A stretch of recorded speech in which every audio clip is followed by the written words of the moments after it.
Sí, ya. Muy buenos días. Es un gran gusto verlas y verlos. Yo soy Sasha Mudd de la Facultad de Filosofía aquí en la Universidad Católica. Good morning, everyone. It's wonderful to see you all here. It means a great deal to me, in fact, that we've all gathered here, and just the feeling of the seriousness and the generosity that have brought us together is touching. Thank you. I want to thank especially our speakers who have traveled a long way to be here with us. So thank you for making the time and making the effort to join us in this very important conversation. On our collective behalf, I also wish to thank La Universidad Católica and also Western Michigan University via the efforts of Ashley Atkins for the funding that made this conference possible. And thanks as well to those who've worked to make it a success. Sofia Lombardi, Cristian Hernandez, Paz Martinez, Jorge Murga, Carla Roveraro, and Pedro Ortiz, among others. So thanks to that whole team. So we're here to think together about grief, not as a mere psychological event, nor as a mere private process to be managed, but as something instead that bears on the deepest human questions, which are also philosophical questions, questions about love, suffering, and death, about time and identity, about responsibility, meaning and justice, and centrally about what we, the living, owe the dead. I want to say at the outset something personal about how this conference came about. It begins in a tension that I have carried for all of my adult life between a vulnerable interior world of anguish and longing, and a professional persona that had learned quite effectively to keep that interior world at bay. For a long time, grief lived in me as something both central and unspeakable. Central because it shaped my inner life, my sense of time, my sense of myself, and of what matters. Unspeakable because I had tacitly absorbed the sense that the grief-stricken child in me, bereft, unconsoled, loyal to my dead, had no real place in the kind of philosophy I had been trained to do or rewarded for doing. So for many years, I simply took it for granted that philosophy, at least in the analytic tradition to which I loosely belong, could not truly speak to this second interior life. The sorts of technical debates, fine distinctions, and error theories to which much contemporary philosophy of grief devotes itself simply felt irrelevant to the questions that most animated me as a mourner. But looking back, this assumption was a poor justification for keeping the philosopher in me so very separate from the mourner that I also am and have been. Moreover, while certain forms of contemporary philosophy of grief may indeed feel practically useless to those who mourn, there are long and varied traditions of philosophical thought that suggest very different possibilities. After all, philosophy did not begin as a discipline devoted to professionalized cleverness and the solving of technical puzzles. It began, at least in one of its enduring self-conceptions, as a practice to live wisely and well, of learning to live wisely and well, especially in the face of adversity, illness, death, fear, injustice, and loss. It was meant to help human beings orient themselves ethically, existentially, socially in the face of suffering. This conference is then an attempt to make space for, intellectually, professionally, humanly, the kind of philosophy, or indeed the kind of humanistic inquiry, broadly conceived, that can speak to the grief-stricken and to the vulnerable. The kind of reflection that takes the dead and those who continue to love them seriously. I want to conclude these opening remarks by saying something brief about how the work of Ashley Atkins, here with us today, helped me change my mind about these matters. I encountered Ashley's writings on grief at a moment when I was beginning, tentatively and with a lot of resistance, to think that I might have to write my way toward the kind of philosophy of grief that I needed. I was, and I still am, working on a grief memoir and beginning to experiment with literary forms that, wrongly in my view, are not often treated as vehicles of genuine philosophical thought and inquiry. And then I discovered Ashley's work, and I remember having a very distinct reaction. I thought, oh, if I were going to work on grief as a proper philosophical topic, this is exactly what I would be writing. When I frame it that way, it sounds kind of vain and horrible, but I don't mean it like that. What her work really made visible for me was a mode of philosophy that takes the lived experience of those who mourn seriously, that treats that experience and its narrative expression as a source of philosophical insight into the dead and our relations to them. So this is how philosophy of grief might yet break free from some of the deadening habits that can make it feel so irrelevant, I thought to myself, more or less. It was a revelation. So I mention this in order to thank Ashley and to acknowledge my debt to her. I think without the discovery of her writings, I would not have been inspired to believe in and eventually to organize a conference like this one. She's also been indispensable in directing me toward the best work being done on these topics now. And we're very lucky to have that work represented here today in the voices of the speakers that we will be hearing from over the next couple of days. They bring with them a diversity of perspectives, of methods and experiences.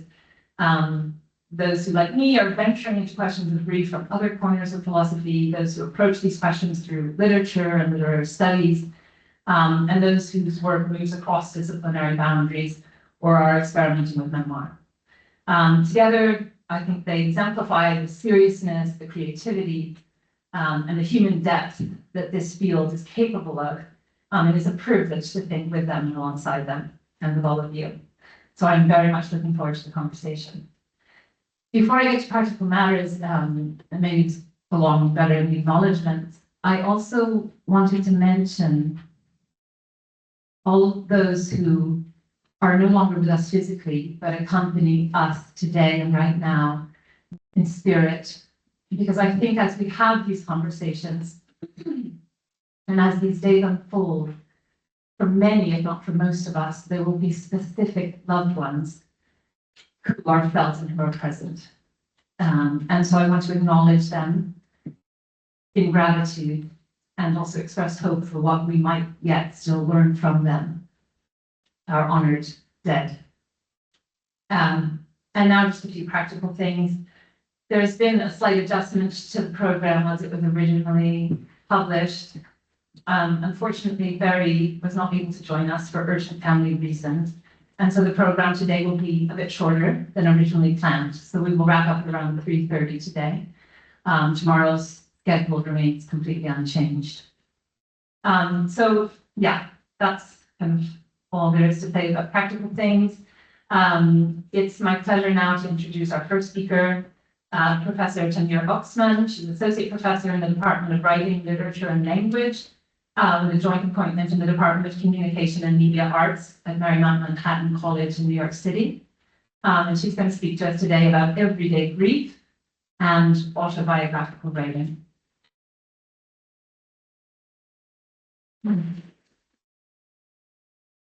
So thank you so much for that. And it was very moving to hear about where the concept of the conference came from. Thank you to everyone who made this conference possible. I am going to momentarily read to you all from a paper, which I'll get to in a minute. But first, I wanted to give a little bit of background on the work I've been doing on this topic. When Sasha emailed me, I was thrilled because I've been really working mostly in isolation for almost 10 years on the topic of grief memoirs as a literature scholar with a background specifically in memoir studies. The broader project I've been working on has culminated into a book which will be called, hopefully, Everyday Grief, Writing from One Life to Another, and I'd be glad to discuss that later. Along the way, I've engaged not only with writing, which is I put into my topic today because that's my focus today, but also visual memoir, especially comics and graphic novels, which is also part of my background. And the opening issues that I posed when I first started looking into grief memoir were twofold. Why do people write grief memoirs, and why do people read them? Eventually, after lots of reading, I came to see my central concern as the relational nature of grief, especially how grief impacts relationships and our understandings of relationships among the living. The topic has always been there in the autobiographical writing, though it's often in the background or indirectly addressed. In, for example, his Confessions, St. Augustine describes, he calls it a twofold sadness in the wake of his mother's death, how he had experienced not only the pain of his loss, but also his words, a sharp displeasure to see how much these human frailties had over me, another pain to put on top of my grief. So it's this twofold sadness I've been most interested in exploring. In today's talk, as you'll see, I'll be referring mainly to a text in prose and also mainly to the relational elements of grief. But before I turn to my talk for today, I wanted to also just give a sense of the extent of my methodology and process, which has often involved turning to other genres and modes of autobiographical representation to just think through all aspects of the grief experience. So although comics is not a new language, in its way, especially in relation to prose, its idioms are relatively new, particularly when we're thinking of forms of sustained autobiographical expressions of the grief experience. So, for example, I have a chapter coming up in this beautiful cover, this beautiful book, Keywords, Key Images in Graphic Medicine, which is coming out from Penn State Press in March or something. Lisa Diedrich and Brianna Martino are the co-editors. And in my chapter, which my keyword, key image was grief, I created a mini taxonomy of central themes and concerns as they relate to representations of grief in autobiographical comics. So that is just a little fragment I wanted to show of the kind of work I've been doing in like classifying and building a taxonomy. So I write how I consider comics that shed light on the following concerns: how grief lives in and disturbs the body, how grief bears on an individual sense of time, how grief is often gauged as a sudden break-in or attempt at continued conversations with an absent other, how imagination and fantasy inflect the grief experience, the connection between grief and one's sense of self or identity, including for many artists, the identity of storyteller, and what I was talking about before, grief's relational aspect, or the ways in which it affects one's relationships with others in life. So I just wanted to show you an important image that I address in this chapter, just to give you an idea of what's happening in comics, in graphic autobiography. So this is Leila Corman's a panel from her short comic, The Wound That Never Heals.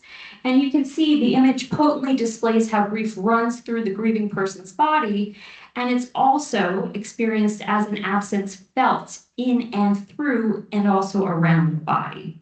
So often my research is opened up by looking at different modes, also film, in relation to one another. And it's something that I once, with my frequent collaborator, Nancy K. Miller, who's a memoir theorist and scholar, we once coined the term expansive reading, what it means to read across works composed in comics and prose to see what gets emphasized in the juxtaposition.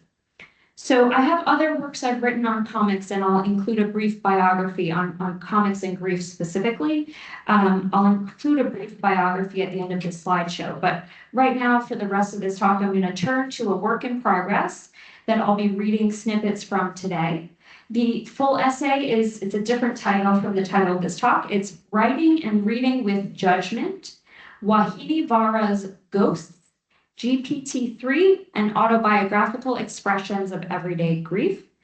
And this essay is going to appear in an upcoming special issue called Writing in the 21st Century from a journal called Social Research. It's from the New School, edited by Oz Frinkel. Okay. And by the way, if you want to, I will not be offended if you check on your phone. This the essay I'm going to talk about, Ghosts, is available online on the Believer site, I believe. So on August 9th, 2021, The Believer, a quarterly cultural and literary magazine, digitally published an autobiographical essay by writer and journalist Wahini Vara. The piece, Ghosts, included a preliminary explainer under its title.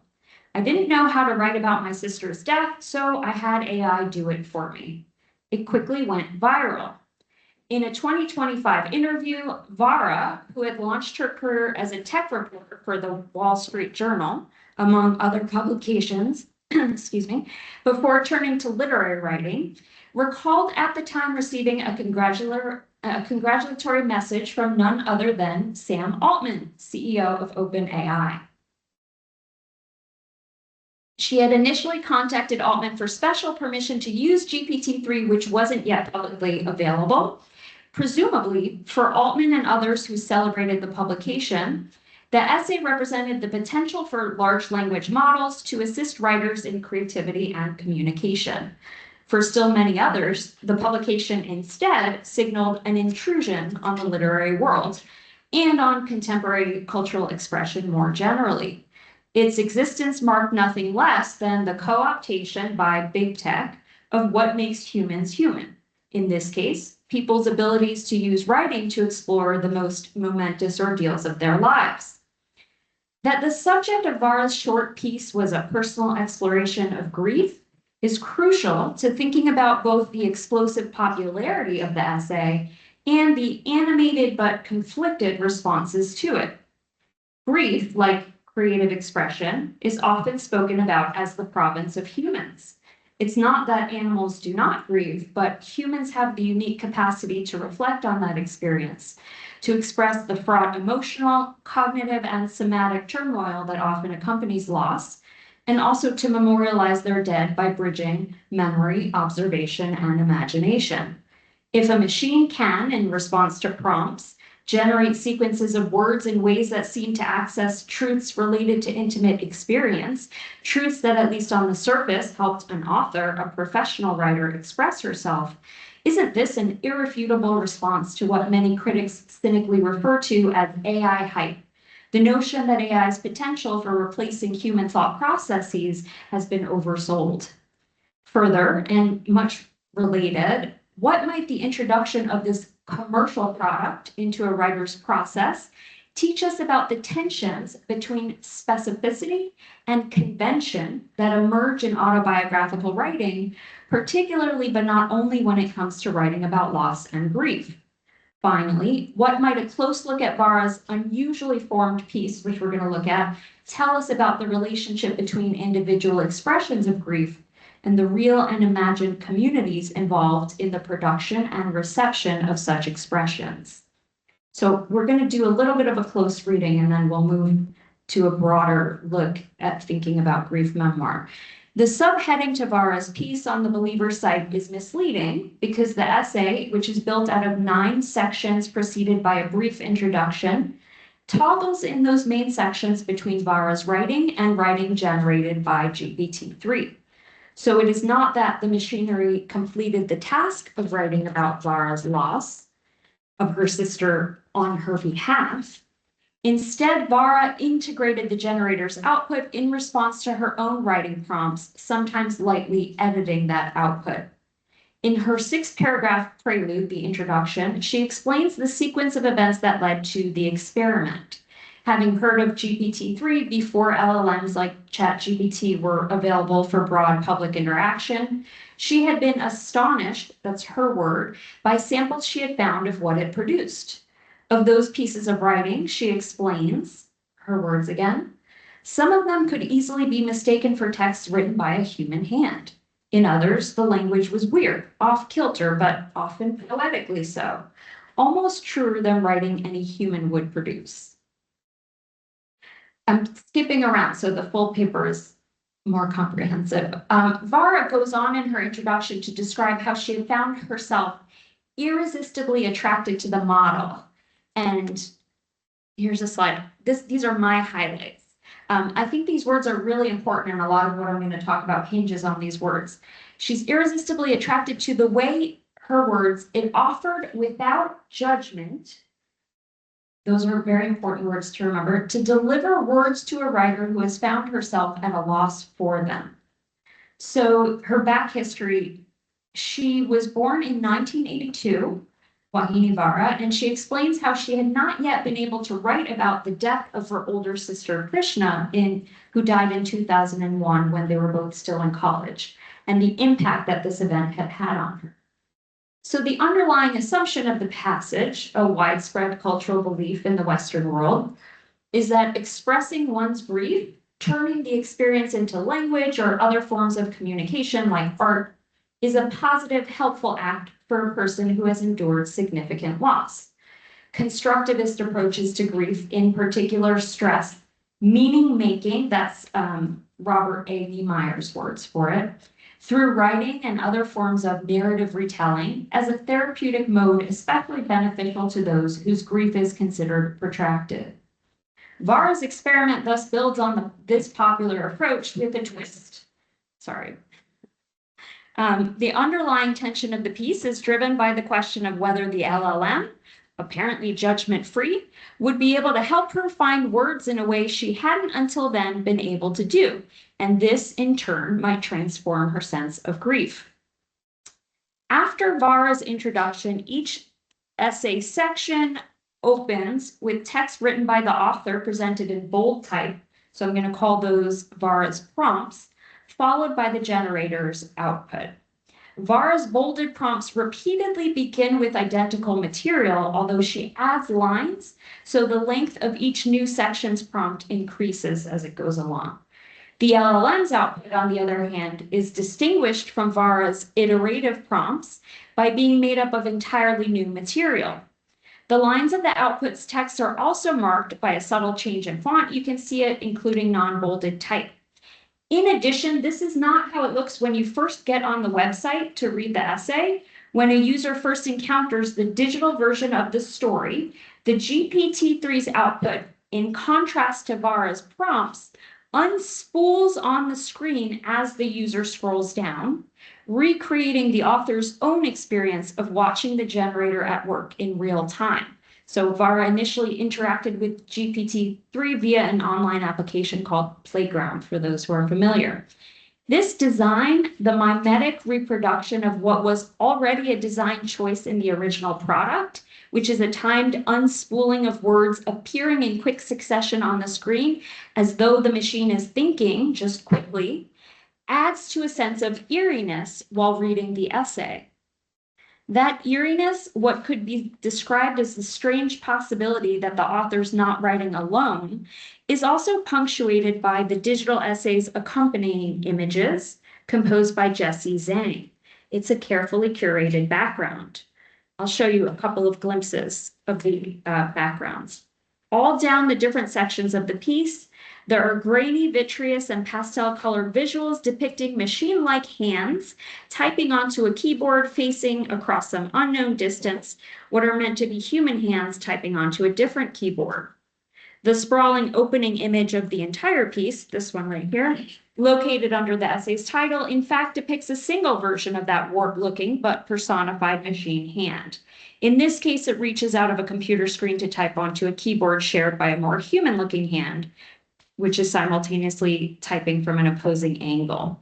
What these visuals imply is that there's an additional presence, machine, or maybe ghost, a presence meant to be deemed sentient even, accompanying the author of the essay throughout her writing of the piece. This, though only one name, Wahini Vara, appears in the essay's author byline. Now, I'm going to walk just through a few of the pieces. Vara's foundational prompt is brief. She writes, "My sister was diagnosed with Ewing sarcoma, that's a type of cancer, when I was in my freshman year of high school and she was in her junior year."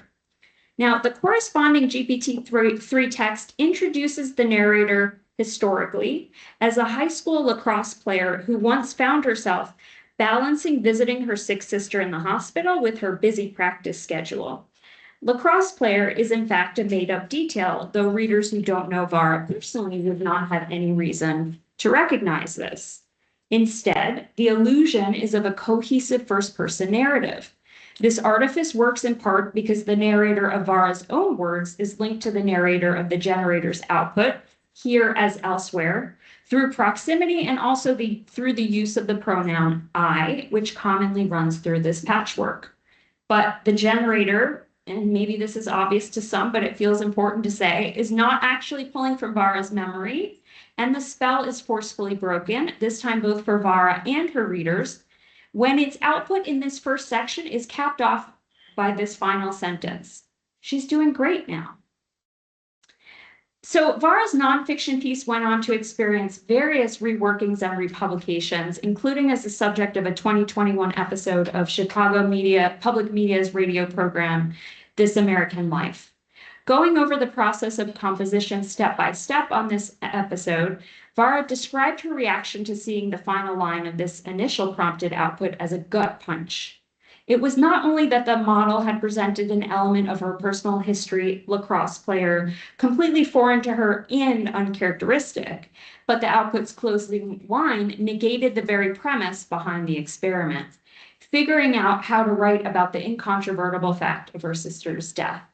So the other thing that happens in these earlier versions is that the generator turns these into romance stories over and over again. So the early instances of GPT-3's generated responses evidence generic confusion. The stated purpose of the writing, as declared at the opening to the entirety of Ghosts, moves to the background in each case as the output propels the narrative in new, unexpected directions. And very likely, these abrupt shifts are driven not only by the shorter, hence more limited prompts provided by Vara in these earlier sections, but also by representational biases in the input on which the machine had been trained. And I say very likely because we are never told what that input is based on, because these companies will not reveal the input that they're using for the most part. So the basic facts of Vara's personal history are also often in these early iterations considerably distant from the author's lived reality. At one point, the gender shift. But as we get past these earlier sections, with each following section, as Vara adds more information to her prompts, which continue to build, the model begins to generate output more closely aligned with the author's goals and interests of expressing herself in relation to her sister's death, and especially of describing her grief. For instance, in section 3, in response to additional text given by Vara, expanding on her sense of feeling like a ghost after returning to her college campus in the wake of her sister's death, the GPT-3 output, before turning to romantic declarations, generates the following. I couldn't speak. I couldn't sleep. I thought my body had died without telling me. I was practicing, though. I was practicing my grief. Now, although the output then turns more fully to describing a romantic interaction, in this case between a student and professor, the generated elements of the piece, at least early on in this short passage, begin to sound a bit more like a person expressing some of the characteristics of grief that are often hardest to describe. In other words, as the output moves towards abstraction, the material lends itself increasingly towards becoming more autobiographically credible.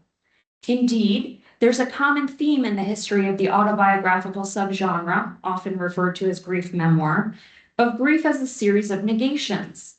This includes the negation, after loss, of the bereaved person's previous sense of self. It is a profound self-alienation that might aptly, some might even say poetically, be expressed as one's body dying without telling me, that line generated by the machine, or as Vara first describes it, of feeling unreal, like a ghost. In part, this shifted sense of self emerges from a person's changed connection to the world, resulting from the loss of a significant relational tie. One sense of oneself as someone who once self-defined, however partial or complex that self-definition, as a sister or a mother or a daughter or a lover, inevitably changes. In addition, this altered sense of self arises not just from a transformation in intrapersonal, but also across interpersonal relations. Grief is commonly described as a lonely experience, one that at its core isolates, and one that also, particularly in its earlier stages, takes a bereaved person out of everyday life. Such a sense of isolation after significant loss, what C.S. Lewis in A Grief Observed, his very famous 1961 book, which he initially published under a pseudonym, what he famously referred to as, quote, a sort of invisible blanket between the world and me. This is frequently exacerbated by the expectations or the perceived expectations that others carry around a bereaved individual's grief experience. These include judgments related to how the bereaved expresses her grief, or even how she goes about various elements of her life, like work or different forms of leisure, particularly in the near aftermath to loss. The notion of practicing my grief, generated by GPT-3, is thus another potentially compelling statement. It points to the sense of a pressure to perform as frequently articulated by those seeking to describe what their grief experience is like. The output's language, as interpreted by its readers, including its author, and in the context of Vara's overarching project of finding words to match experience, is therefore liable in this passage to strike a nerve, at least among those who might have some familiarity with grief. Hence, although the output text is statistically generated, derived from other people's words, some might say stolen, including but not limited in this case to the author's own prompts, and generically and simply bent in its syntax and word choices, some select sentences and phrases might still meaningfully connect to a well-established genealogy of writing about loss and grief. Now, there's a second reason why the phrase practicing my grief might register for readers as an evocative phrase in this particular context.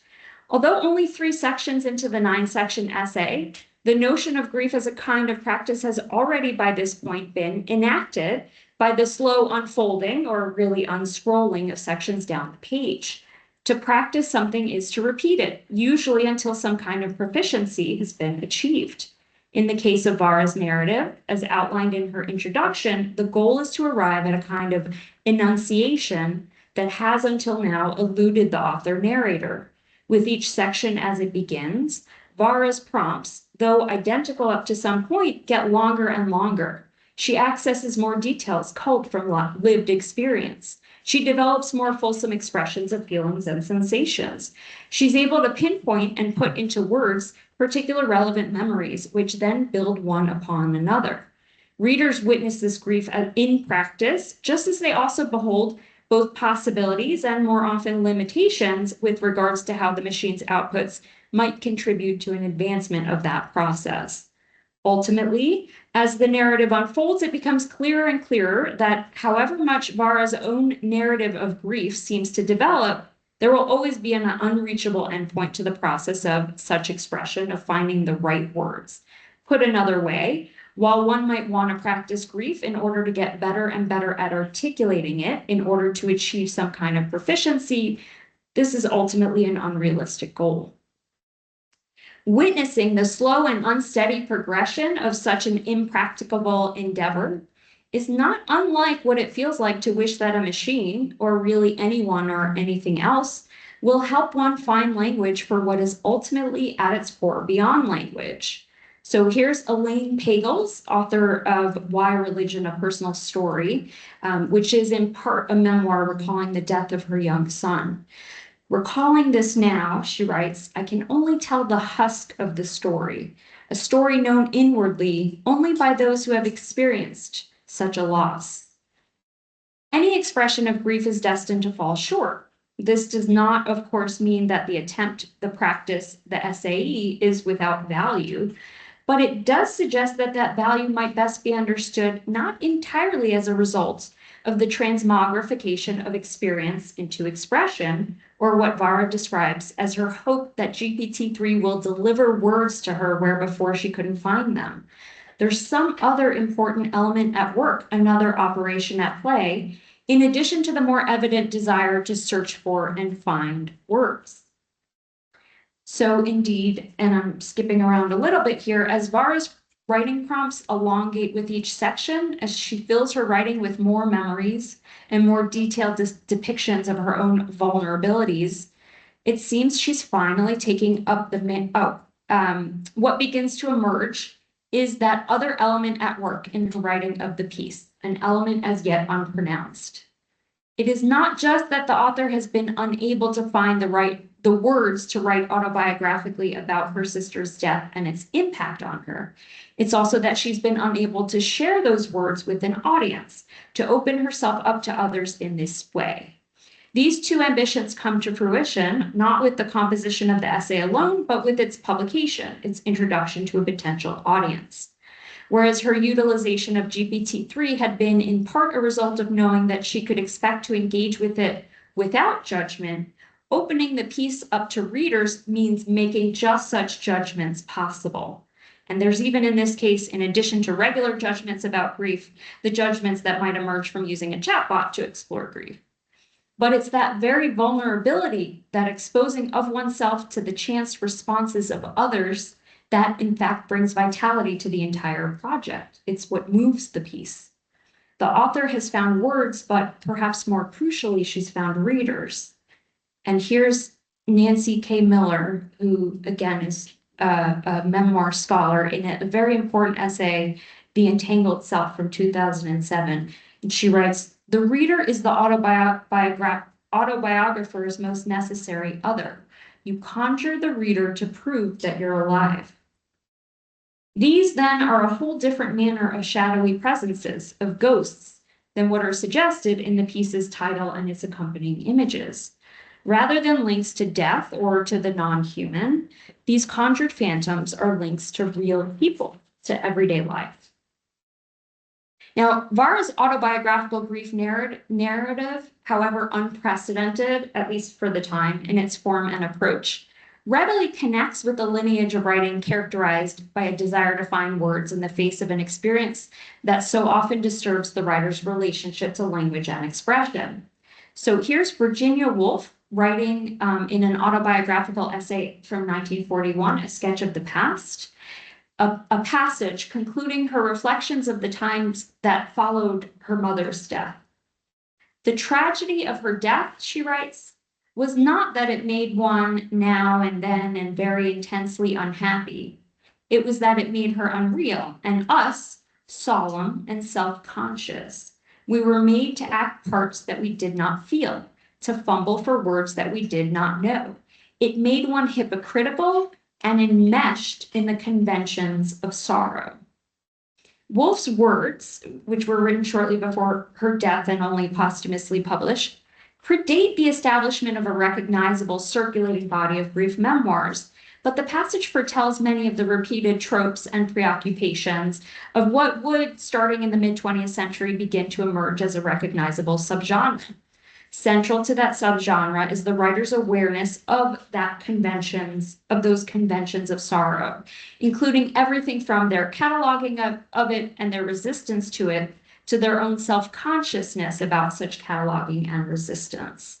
The texts themselves, too, over time engender their own conventions, inevitably impacting the ways people, writers or not, come to think about their own experiences and expressions of grief. So C.S. Lewis's A Grief Observed originated as journal entries not intended for other people's eyes, though he eventually published edited versions of those entries under the pseudonym, as I mentioned. Throughout, he grapples with the granular, what it feels like from one moment to the next to grieve and then attempt to openly articulate that grief. From the beginning, he writes of how shortly after his wife's death, he wanted people around in his house, but he doesn't actually want them engaging directly with him. This tension between a desire for seclusion and a desire for connection winds its way through his book and directly maps onto his fears about how his expressions of grief, including what he writes down and eventually publishes, might be taken by others. At one point, musing on the discomfort he seems to cause those who approach or avoid him in his grief, he proposes, perhaps the bereaved ought to be isolated in special settlements like lepers. As in life, so in writing, such a concern about the impact his grieving state has on other people, on how such people, readers in this case, might react to expressions of grief, is demonstrably noted in many, if not to say most, texts. The problem, what might be described, at least in part, as a fear of judgment, as we have seen, is presumably the driving force between Vara's initial engagement with GPT-3 in her writing of ghosts. Here is something, a machine, that will decidedly not judge her in her expressions of grief. Yet that potential to be judged is at the same time an essential compelling force in autobiographical writing about grief, just as it's an unavoidable circumstance in the experience of grief, especially grief as an inevitable part of everyday life. Like the question of self-pity with which Joan Didion brings up, I skipped that part, the fear of judgment stems from a desire not to feel further isolated. What if other people can't understand the depths of your experience? What if they negatively appraise your reactions? What if they simply misunderstand what you're trying to say? Furthermore, such a fear isn't only a problem of opening oneself up to the judgments of others, or even a related fear of one's judgment of oneself. It involves, too, the potential for judging others. What if the reactions of other people lead you to lower your estimations of them? What if their good intentions don't translate? What if their avoidance is actually experienced by you, not as an affront, but as a relief? It's a fear, too, of the potential for comfort as it is offered by another person to not always translate, to not always be received as comforting. And here's Roland Barthes in Morning Diary. Everyone, he writes, is extremely nice, and yet I feel entirely alone, abandoned. Okay. So skipping ahead a little bit, in Levels of Life, which is itself a hybrid grief memoir, Julian Barnes pronounces the uniqueness of every grief experience. Grief, he writes, don't explain one another, but they may overlap. Only you know what you know. Barnes here is describing what might already seem obvious. Every expression of grief, in writing or otherwise, like every experience of grief, is bound to be different. This is also to say the words that might strike one person, a writer as much as reader, as accurate or precise might not suit another. As such, there's always the danger of feeling constrained by the models of grief made culturally available, Woolf's conventions of sorrow, including those presented in other people's storytelling. So here's Paul Rosenblatt, a psychologist and grief expert. He says, we should not get trapped in our own prototypical or paradigmatic exemplars. There are limitations to what each individual grief narrative, or even collections of grief narratives generated from within similar sociolinguistic contexts, can offer. That such narratives keep being written and read, that individuals still feel compelled to express the vagaries of their own experiences, despite the dangers of falling in line with convention or encountering hostile judgments, speaks to a continued need. Every expression of grief is different, in part because of the unexpected ways in which each expression is received by a potential audience. This, too, is the stuff of life after loss. To live on after loss is to be subjected to a world occupied by others, whose reactions and judgments remain outside of one's control. Seen in this light, Ghosts might best be understood as a piece written not in service to, but despite the enduring influence of technology on everyday life. Ghosts is an impactful piece of writing not because of, but despite the ghostly mark of technology. The true collaborators of the piece are its real-life readers, whose existence makes its author vulnerable. Without that vulnerability, autobiography is liable to be ever more trapped in the conventions of sorrow, including generic repetition destined to distance writers further and further from themselves. It is ultimately the writer's, including not only the autobiographer's, job to find a way out and through, which means engaging with possibility. And possibility comes from confronting uncertainty, confronting the unpredictable interactions between one's own words and the world. So a brief conclusion, what then can happen when individuals judge or are judged by others in their midst? The autobiographical Ghost was not, as Wahini Vara recalls, And this is actually from her, recently she published a book called Searches, Selfhood in a Digital Age. It just came out this year, which includes ghosts, and it's a whole other, I could do a whole other paper on that one.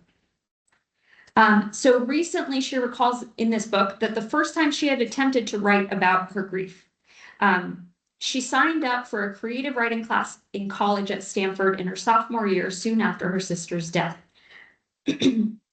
And she describes the first fiction of her life, which is a short story about a girl whose sister has died. She says it was only nominally fictional. So I wanted to end with an excerpt from a short story. She doesn't say this is the short story, but I would assume it is. And this is from a collection of 2023 short stories she has published called This Is Salvaged. In The Irates, the opening to her collection, the narrator Swati is mourning her brother who's recently died. As the narrative opens, she goes to visit Lydia, her best friend. Swati is immediately repelled because her friend is unusually agreeable to her because she's grieving. Indeed, throughout the story, in Swati's state of grief, she both sticks closely to her friend, but also finds herself repeatedly irritated by her. The comfort she experiences from being around her companion is undeniable, but it's uneven, variable. It is as liable to comfort her at times as it is at others to make her feel worse.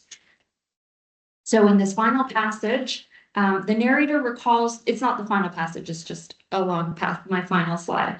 The narrator recalls the immediate aftermath to her brother's death.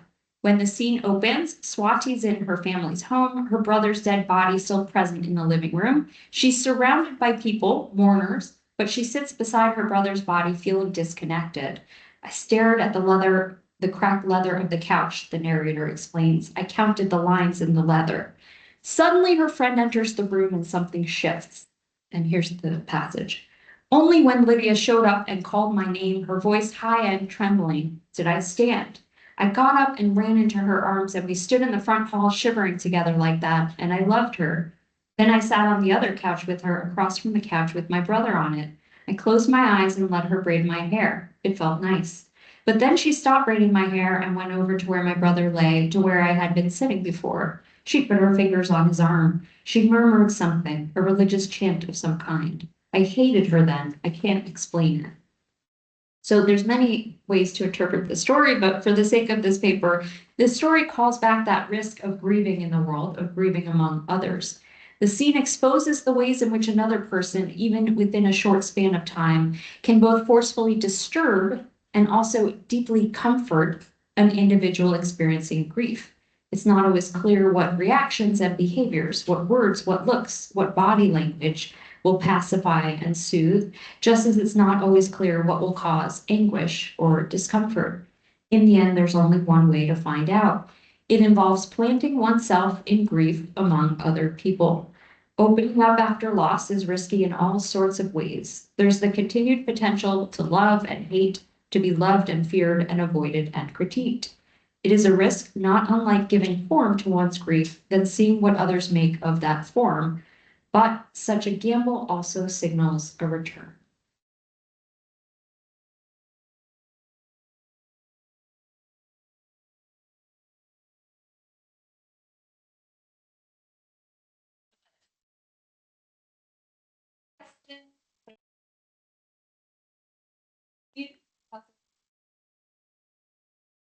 Quieren preguntar en español, no hay problema en hacerlo.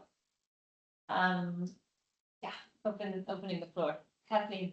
How do you interpret the way, or the cause for her hatred at that moment? There's lots of ways to interpret this passage. I think there's a lot of interesting things to be said about her paying attention to her brother. So there was a loving relationship there. I mean, as a friend of, as her brother's friend. So there's the possibility of her turning away from her friend. There's the possibility of religious difference, the chanting, we don't know what it is she's chanting. But Lydia, I think in this, she's white in the story, and we don't know her background or religion, but there's a sense that there's a difference in religion there too.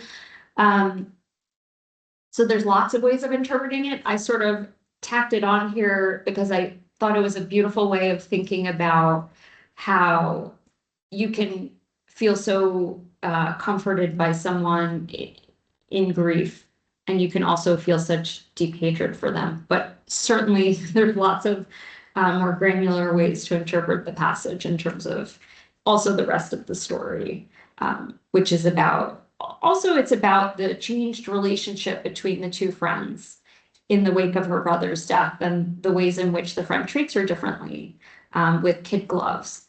So there's also that, but I do think there's a lot of rich material here that I could also speak to. Yeah.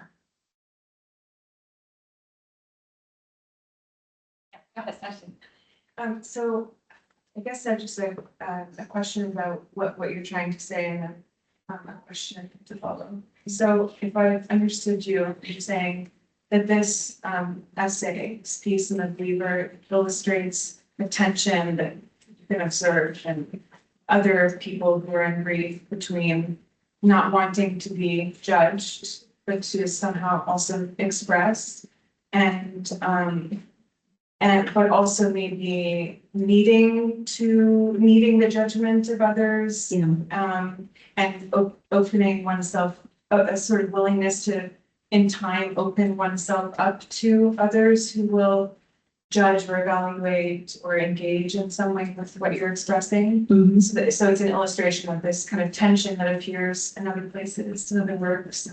Okay. Yeah, exactly. Okay. I have a question about this. So that's a really interesting idea. That's very layered. I'd want to know more about this idea of like return, which is such an evocative way of putting the point that you're making. But the question I have is about audience, because I've been thinking a little bit about,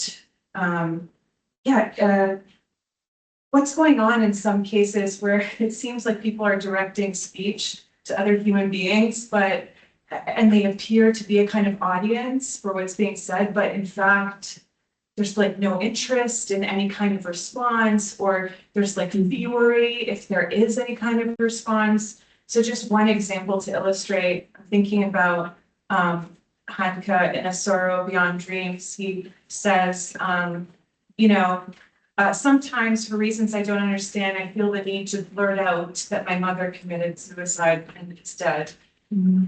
If anyone dares to respond, I'm angry. So I think also of something Kathleen talks about in her book under the name unidirectional speech. I think of this kind of speech that only flows in one direction, where there seems not to be an interest in any speech coming your way. So what are people seeking audiences? Who are they speaking to in these kinds of cases?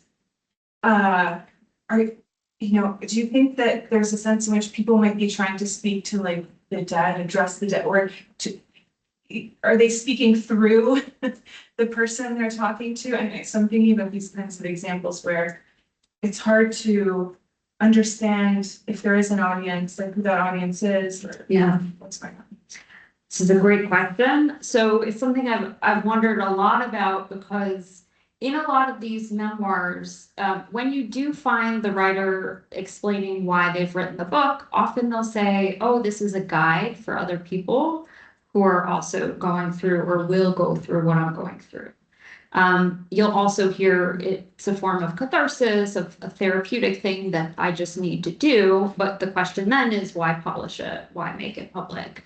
In terms of the first one, as a guide, this notion of these works as guides, I find that compelling in some ways, but it doesn't explain the popularity of works like Joan Didion's Year of Magical Thinking, which certainly its readers are not just people who are preparing or somehow.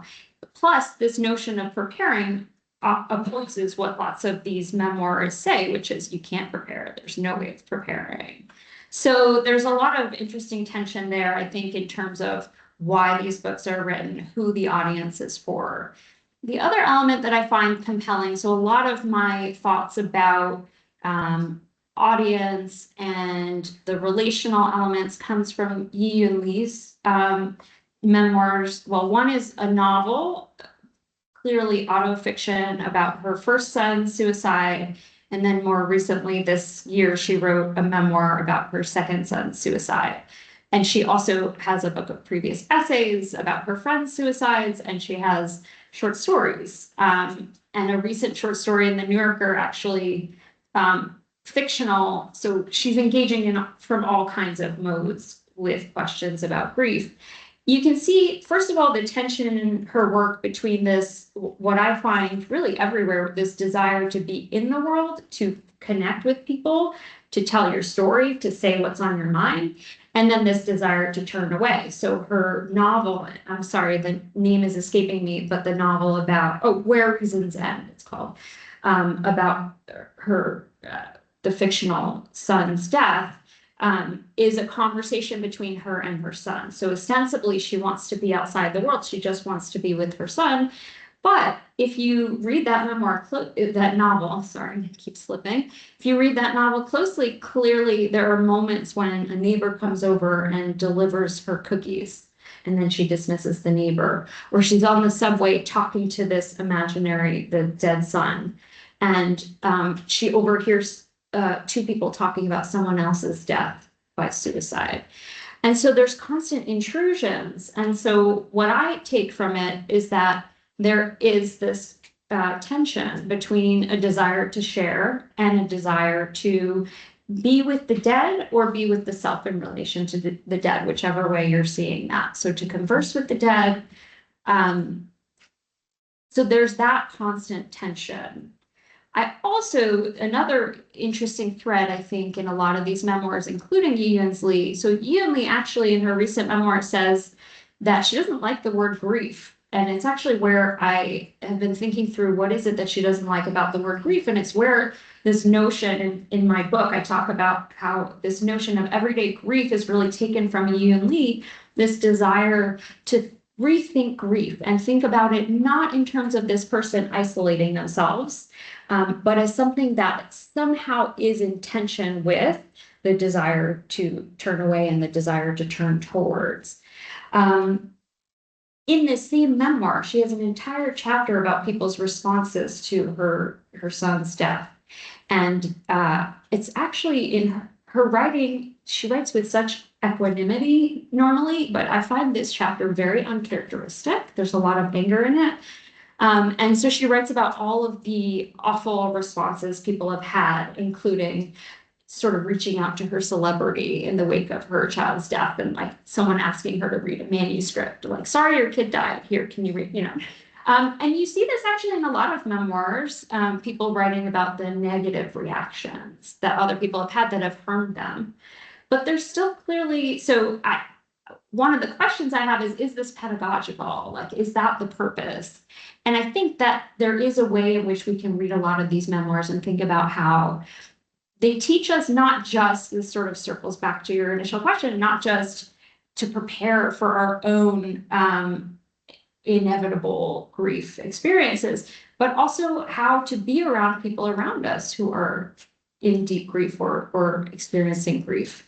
That, I think, is something that's not often spoken about, but it's hard not to think of that as at least an effect of a lot of these memoirs. And the one I will say in the novel, she does have a beautiful moment where she talks, bless you, where she talks about her first son's friends, the fictional son's friends. And she writes, she's talking to her imaginary son, so she is in conversation with the fictional dead son. And she says, your friends meet you where you are. It's this very beautiful line. And a lot of different lines in memoirs where the writers are talking about positive associations.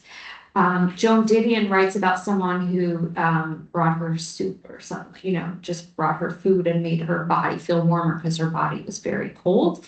But a lot of the associations are either anticipating needs or people who seem to know the author or the person who has died very well. So that's the beautiful thing, I think, in Yi-Yun Lee's pieces. Your friends meet you where you are because they know you, and they're not they're not sort of focused on why the suicide happened or the aftermath. They're focused on the person that you were. Whether that's directly engaging with the person who has died, I think that this is where our work is really interestingly departs. And because I see a lot of it as an interest in engaging with and among the living. And the other thing I'll say, I think a lot about, for those of you who I'm sure everyone's familiar with Susan Sontag's work on illness as metaphor, she has this great and very famous line. Everyone quotes this line about the kingdom of the well and the kingdom of the sick. They're two different kingdoms, and everyone is just sort of waiting to go from one kingdom to the next. We're always potentially about to go into the kingdom of the ill. I think the same in some ways could be said about grief. That there's a sense in which the individuals are always sort of primed to be moving from one of those kingdoms to another. And I see these books as sort of bridges, or that's what I mean when I say calling back, pulling these writers back into being in conversation with those around them, whether directly about grief or just in everyday life. Do you want to follow up on that? I would actually put a finger on that if you're, or do you want to go for it? Go ahead. Yeah. So I'm adding myself to the list and then we keep taking questions. And it's a finger because it's a response directly to the point you just made and then also to where it's gone between the two of you. So it's a very evocative line or image. You know, I have this incredible need to blurt out that my mother is dead by suicide or died by suicide, the mother, I think.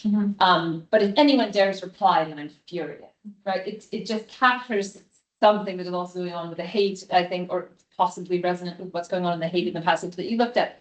And then Ashley's question, I think, was, well, what is going on with this unidirectional speech? These people, they want an audience, but they want an inert audience, a silent audience, an audience that doesn't respond. And I have one thought in response to that I want to try on for size and see what you would say to that. And then it leads to a related question about how you present things. So one thought is that, I mean, you speak about how the telling of grief can never fully satisfy, right? It's always inadequate. It's always falling short. And that shortfall can be excruciating. It can be very, very painful. But it strikes me that just as the telling always falls short, the response to the telling always falls short, and that falling short can also be excruciating. So why are you furious if anyone replies?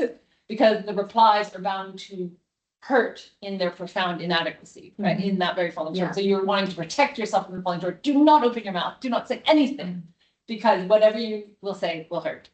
You know, will manifest that inadequacy. So I just wanted to throw that out there to see what you have to say about that. But it also links to kind of your general framing, because you express, I think, really nicely this ambivalence about the telling, right? People both want to tell, and yet it's painful to tell. It's hard to tell. When the way you characterize that, it seems to me, foregrounds this notion that that fear of expressing grief is linked to a fear of the judgment of others. And I wonder about how big a role that may play, or in all cases, or just about the variety there. Because it strikes me that when I think of kind of why the telling can feel so difficult and so hard and so fraught and so ambivalent, it's like the fear of judgment of others, at least in my own experience, doesn't figure that prominently. And I wonder about other possibilities, you know, again, related to the falling short of that inevitable response. So that's not like that they've judged my grief. I blurt out, you know, my mother died by suicide, and whatever is said back to me is going to enrage me, or I'm furious if anyone says anything. But it's not because what they're saying is full of a judgment that stings me or that makes me feel vulnerable. It's because their responses feel so excruciatingly inadequate, let's say, or some other way of characterizing kind of their painful deficiency. So that is a way of describing, I think, some of this ambivalence that bypasses altogether a fear of the judgment of the other. And I just wonder what you would say to that. Okay, so you're saying, if I'm understanding correctly, that there are ways in which you're seeing in memoirs people who are writing who are not interested in judgment of others, or who are not I'm saying that reluctance, that ambivalence about telling and sharing Yeah. may not always or primarily pass through a fear of the judgment of the other, Yeah. but a fear, like in Ashley's example, if anyone says anything, I'm going to be furious. Right. Why are you going to be furious? Is it because they judged you in some way that Right. feels harmful to your self-image or unfair? No, you're furious because their responses are painfully inadequate or some other way of characterizing Yes. that. Deficiency or disappointment or Yeah. agony or however you want to think about it. But it's not about Right. a judgment, Yeah. right? So there's a vulnerability perhaps in that act of communication Yes. that might not necessarily involve a fear of judgment Yes. of the other. And that is the moment when I sort of turn and say, sometimes the fear isn't what the others are going to say, it's the fear that you're going to judge the other for the inadequacy of their response. Oh, interesting. So it goes both ways. So that I think judgment encompasses not only how is the other person going to react to me, but how am I going to react to other people? Because it changes your relationship to other people if you are experiencing even what is presumably the right way to respond to your grief, but you're having a negative reaction to it. So the fear of judgment goes both ways. And that's what I find really interesting about it, is it's oftentimes, even in the one chapter with you and me, it might feel like it's only aimed in this one direction. Many other times it seems like, at least underneath what many of these writers are suggesting is, and it adds to that sense of solitude, that sense of being somehow no longer being in sync with the rest of the world, because the people who once comforted you, or the ways in which you thought you once wanted to be comforted or could be comforted, no longer work. So that's sort of what I'm trying to get at with this passage here, of these very strong emotions. I loved her then, I hated her then. And those are not, I mean, you could read this passage as being very much about what the friend is doing in this situation, but I think it's just as much about what's going on in the individual in terms of her newly formed relationship to other people and to their expression. Yeah.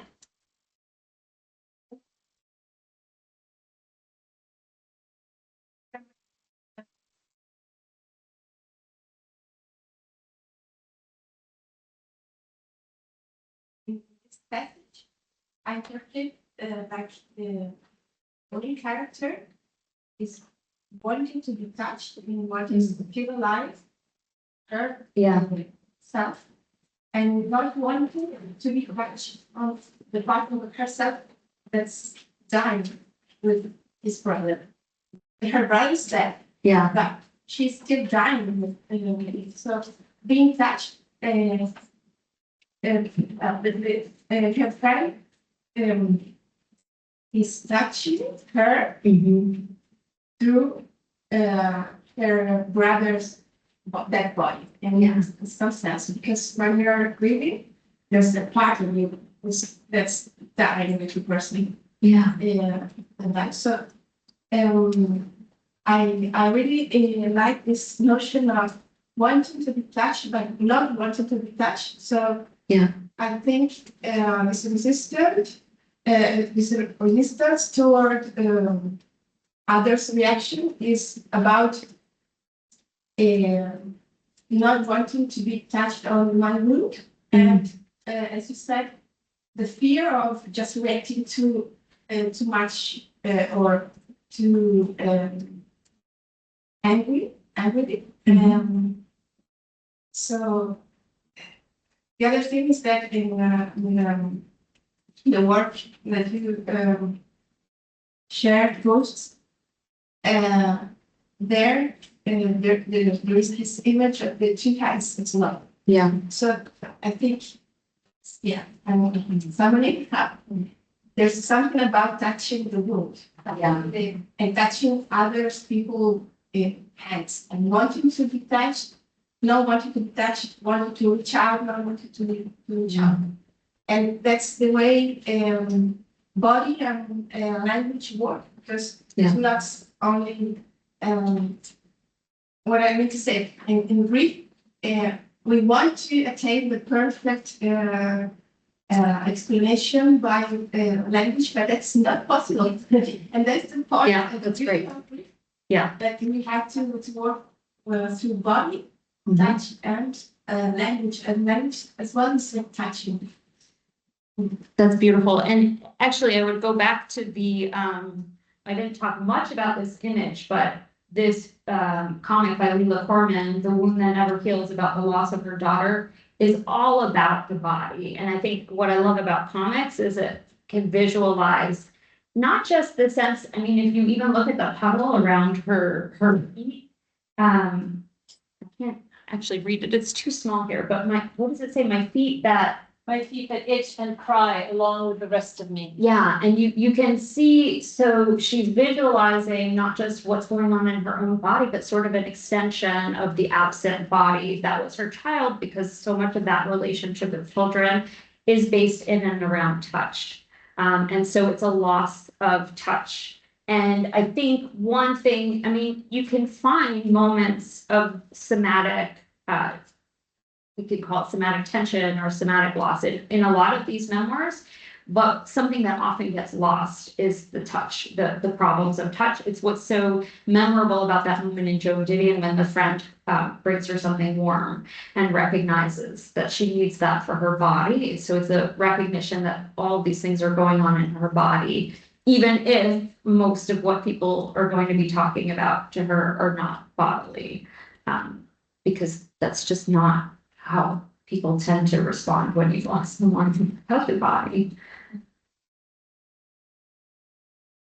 Yeah. I think this image is great. Could you go back to the previous quote, the first one you introduced? This one? There. Oh, yeah. I don't know how it says, it leaves undisturbed body. Yeah. I was wondering, and the whole description is like very holistic, but I was wondering if you have encountered any references regarding madness. Like I do feel crazy ever since my love, a bit crazy. So I was wondering, like, if what place does madness or any similar concept have like in this kind of literature regarding grief and so. Yeah. There's a lot of that in the literature. There's a lot of, I mean, Didion's magical thinking. So there's a sense that whatever conventions were once there no longer make sense. So one sense of time, one sense of place, one sense of self, one sense of other. There's also, which is not exactly what you're asking, but I find it really fascinating in sibling memoirs. So what I've found is a lot of sibling memoirs about grief center on the loss of a sibling with serious mental illness. And there's a lot of suicide memoirs. And what I find so compelling about that, like sub-genre, is with siblings, I think, or with the loss of siblings or friends, but especially siblings, there's a sense that what happened to this person could have happened to me, and this question of what is the distance between us, and how did she or he become, how did she or he lose themselves to this extent, and how am I able to not lose that that ability to stay sane, we could call it. So I find that really compelling, because I think that there's a sense in all of these memoirs of, you know, a sense of your sense of life is in some ways, it feels fuller and richer because you are more concentrated or more focused on your loss. So you're more focused and concentrated on, you know, the fact that you're still alive, or the fact that you're still maintaining your sanity, when it's memoirs about suicide or related to mental illness. It doesn't fully answer your question, but there's so many examples out there. I'm trying to think what would be helpful. I mean, the loss of sense of time is a really big one with Didion, right? The sense that you no longer are rooted to a place or time in the way that you were once rooted. So you really have to find anchors. One way to think about the composition of memoirs is the writer is trying to find anchors to re-anchor themselves. one way to think about even a concept like magical thinking or a loss of, your sense of time and place is actually comes out in a lot of memoirs of the loss of children. So the parent who has lost a child thinks that suddenly the world is turned upside down because this is so unexpected. This is not meant to be the way the world works. And the responses of other people often exacerbates that sense because there's such an inability to accept, not just on the parent's behalf, the bereaved person's behalf, but everyone around them, that this child has been lost. So oftentimes there's a real avoidance around parents who have lost. I think all of these things bear on a person's sense of sanity because suddenly they're being treated as something other or different. Lots of parents who have lost write about the desire to maintain the title, the role mother, for example. Even though I don't have a child anymore, I still think of me as a mother. So I think the radical shift in these roles, and especially the individual's inability to fully convey that to other people and the ways in which their responses are exacerbating their lack of a sense of self in grief, often brings people to the brink of feeling like we no longer have a sense of, we could call it mental health, I suppose, that there's something wrong. I mean, and there's also a very common theme of wanting to die after the loss of someone else, which is a whole other thread. We have 2 more minutes left. We're just getting coffee. Is there a last hand or thought? Let's do coffee then. Let's thank Tahneer one more time.